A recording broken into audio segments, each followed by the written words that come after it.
Today, Way 31 talked to a family about a life-altering crash and how they're dealing with it almost a year later. Jim Mullins died from injuries connected to the crash about a month later. His wife, Susie, is still recovering. This week, investigators charged Scott Whittle with negligent homicide for hitting them in a crosswalk. That's where Way 31's Breken Terry is live after learning how the family's coping. Breken.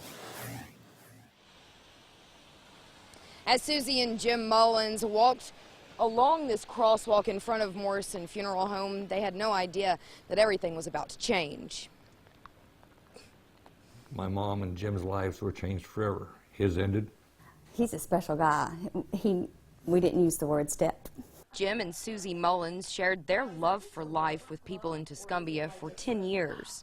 The couple volunteered with Meals on Wheels. Jim even built this train for the community to use. And he gave rides around the park, and his mission is not to charge. We don't charge. That changed last February when investigators say Scott Whittle crashed into them walking on North Main Street. Jim died a month after the collision because of complications from his injuries, and Susie now uses a wheelchair to get around. We're 24/7 caregivers for Mom, and happy that we can, happy that we have the space to bring her into our home. For months, the family wondered if Whittle would be held responsible. We had been waiting for that for quite some time. In fact, we didn't know how we'd feel about it, didn't know.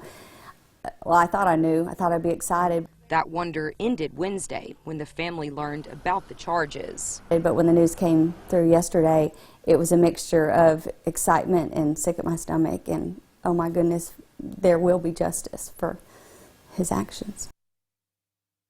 Now, the Colbert County District Attorney tells me that Whittle did not leave the scene of the accident. After his arrest, he bonded out on a $6,000 bond. There's no word if drugs, alcohol, or texting played a role. Live in Tuscumbia, Breken Terry, Way 31 News.